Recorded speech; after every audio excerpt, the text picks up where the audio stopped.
Do you ever feel like you just need a standard 5-minute flow to unlock your back, whether a little bit of back pain or you've been overworking it or you just woke up? This 5-minute flow is for you. Hey, welcome back. I'm Carrie. I specialize in helping midlife men and women stay strong, balanced, so your body doesn't hold you back from the sports and activities you love. So let's get moving. Hi, I'm Carrie. All you need for this is your mat and head cushion. Let's begin. We're going to start by lying down on our mat, knees bent, feet flat on the floor, and hip distance apart. Head relaxed, a head cushion if you need it, just to keep your spine in line with your head. Ready? We're going to start, we're in a neutral position here. We're going to start with pelvic tilts. Number one for good, just to mobilize the lower back. Good, so breathe out, roll the belly in, imprint that low back, and then slowly send the pelvis away.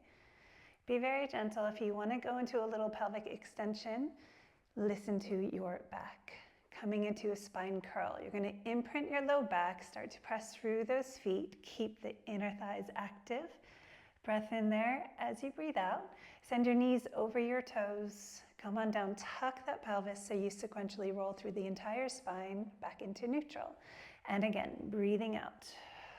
Spine curl up. Breathing in, arms back behind you, ribcage closure. Breathing out, spine curl down.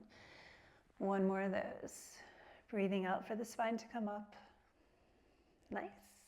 Breathing in for your arms to come back behind you, and breathing out. Get every little bit of that spine articulating. Breathing in, arms down by your side, and then out to the side. Knees together, feet together, ready for hip rolls. Breath in. As you breathe out, keep your feet stacked, everything stacked. Send your knees over to the right and send that left hip down. So really nice stretch. Breathing in, think about using those obliques to come back to center. Breathing out the other way.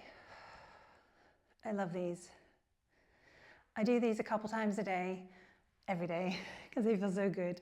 As you breathe out, send your head now in the opposite direction. Breathing out. You need to breathe out as your knees go over.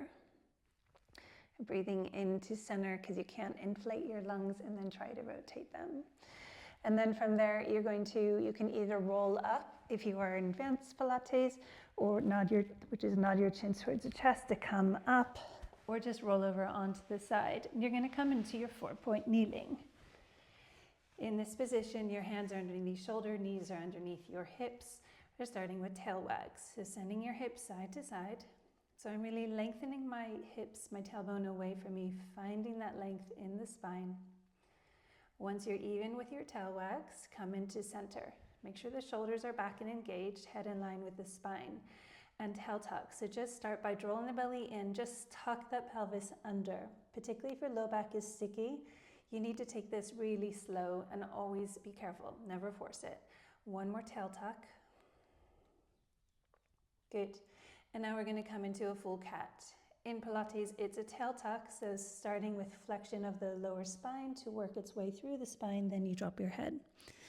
Breath in, breathing out, head and tail come back at the same time. One more.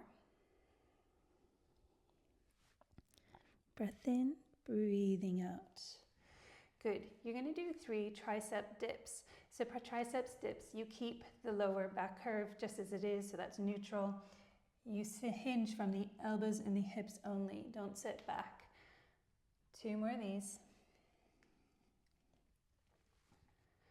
Tricep dips are perfect to do just before thread the needle, because if you initiate with a tricep dip, it keeps your spine in alignment for you to thread the needle. Bit of a hack. Good.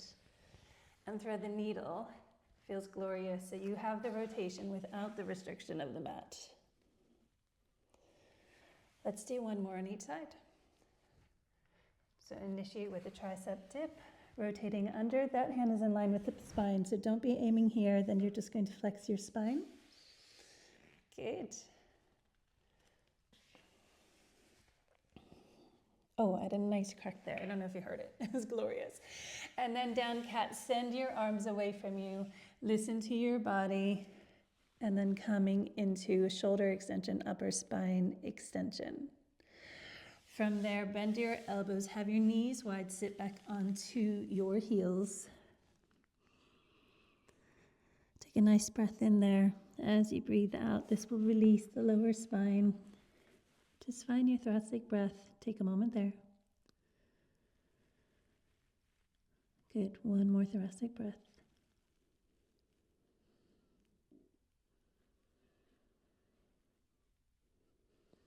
Nice. And then come seated on your mat. However you can, so you're sitting nice and tall, whether that's on a block or bolster, it doesn't matter. Right.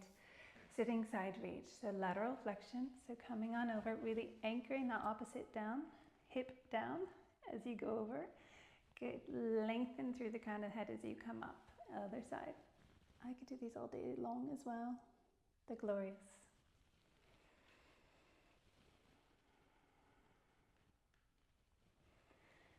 Good. Last one of these.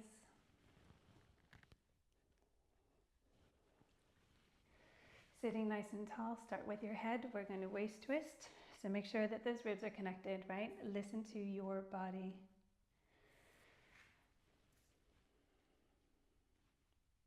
One more on each side.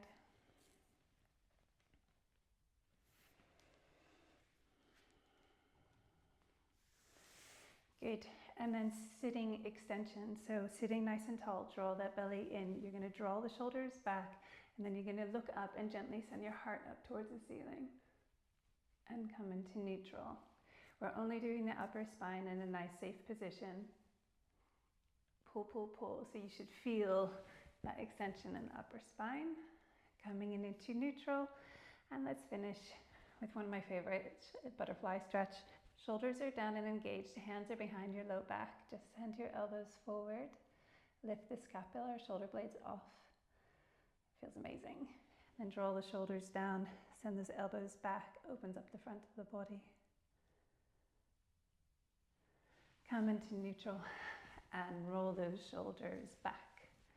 I hope that you found this useful. I have a prolapse disc, so I'm constantly doing this sequence or something very similar on a regular basis, and it keeps me going and doing what I love.